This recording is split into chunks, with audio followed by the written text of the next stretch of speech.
and welcome back to my channel. This is Teresa Macias, also known as Tess Inspired. So glad you could join me today. And we are going to conclude with my binder system that I set up. We talked a little bit in the last two videos about mindset. And this is going to be near and dear to my heart because I'm sharing one of my favorite binders. And this is what I call my faith binder. And I think this is one key component that I think if you are not spiritually fed, how do you get everything else done? So finances, health, relationships, career, school, I think it has to start with the core, and I think this really is vital for me and my walk and my ability to get things done. So with that said, let's go ahead and begin. As you can see here is Webster's Pages binder, and I love it so much. And I love the fact that they have where, I don't know if you can see this, but it says blessed. It's embossed in there, and the little tag comes with it. And also my sister had made me this beautiful jewelry charm, which I love because it means so much to me. And then, you know, you want to have something that really brings you joy, so that does. So I keep that right there next to it. And as we go into that, I'll be linking all the different type of accessories, notebooks and stickers and all that later, so that you can find out where I purchased those. So let's go ahead and begin and talk a little bit about my faith binder. In some world in YouTube, you'll find out people usually refer to it as a war binder or a spiritual binder, but I usually like to call mine faith binder. And as you can see, same concept about the books itself, which are notebooks, and with the rubber bands. So like I said, nothing changed dramatically on that, but the contents are different. And what I really wanted to hone in on are sections that I created I felt were necessary to keep me renewed, refreshed, and just being able to go deeper and really feel the need of gratitude and just be able to just focus on my life's path. So as you can see before you, that there's going to be some actually different types of things I hold dearly, some scriptures about fear and when believing and being still especially, and also some things I clip out which I shared with you earlier, finding things that you really inspire you. So this is Joyce Meyer, one of her sayings here. And finding little accessories, like I said, I'll share where I got these. This is a hummingbird, which reflects my grandmother who passed away. I think about her daily. And here is a little diamond, and you can find these as well easily. Something that just really lets you have fun with your binder as well. The first notebook, and again I'm going to go into 4 sections that I felt were key for myself in order for me to grow, feel motivated, inspired, and actually in my belief through God helps me through my daily tasks.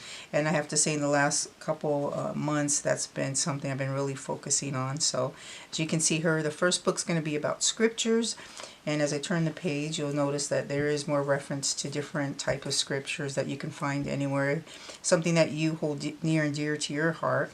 And what I did was I went ahead and found my favorite scriptures, and then I went ahead and plotted them down on the paper any way you want to design that. And then as I wanted to go back during my quiet times in the morning with my tea or coffee, if I felt the urge or the spirit telling me where to go to and what was in my heart, I do that. So really it's up to you and how you want to go ahead and set that up. If you prefer, you could also set this up as a gratitude. First thing in the morning, some people like to do that, what they're thankful for.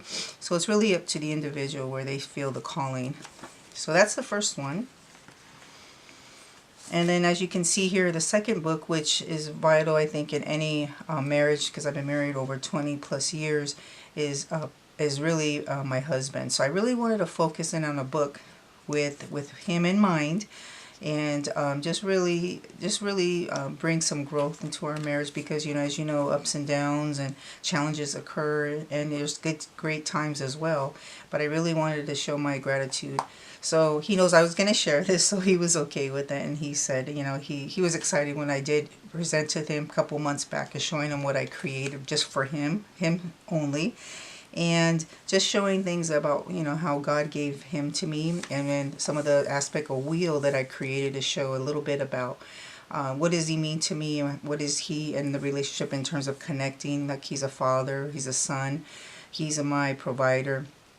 Of course, husband. So, and then just being able to look at the qualities and gifts that never fade over time, how he's refined, and also just how much I love him. And then at the same time, the day we walk together, and ensuring that I am his partner in that walk. So as you can see here, I'm just sharing a little bit about some of the ways you can find some of these different types in social media, or even I found a bunch in Pinterest, was ways to inspire my husband. So I went ahead and put that together so I won't forget and run out of ideas, because you do want to be refreshed and find out new ways to connect with each other. And I like this one here. It says about love is his warm legs to put on your cold feet. That happens quite often and he hates it. So, but I thought it was funny and he loved it.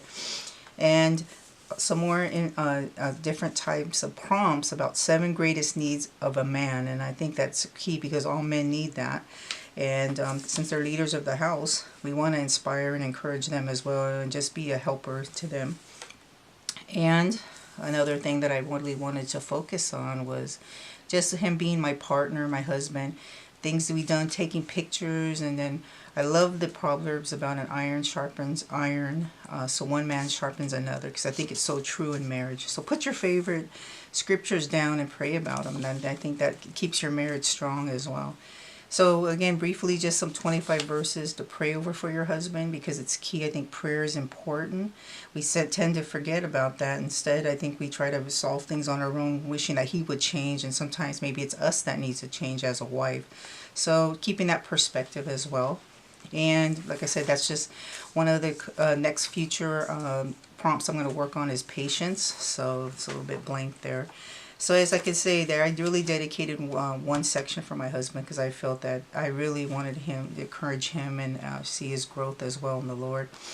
Now as we proceed on in the third notebook, one of the things that I've been working on the last couple of months is prayer, and also the strength of prayer. I love this quote here about God's 3 answers to your prayers is either he's going to say yes, 2, not yet, or 3, what if I have something better in mind for you? And I think that's key about patience. But I'm not going to open in this. This is, like I said, a little private, personal. But I feel that when you write down those you're praying for, family, immediate family, extended family, friends, co-workers, bosses, coaches, nurses, doctors, anybody you can think of that you're connected to daily, to encourage writing it down, but also what is a specific prayer and the date, because you want to go back maybe a month, a couple weeks from now, and just to see if that unfolds. And if not, maybe again it could be one of the 3 things that the answer to that prayer is connected to.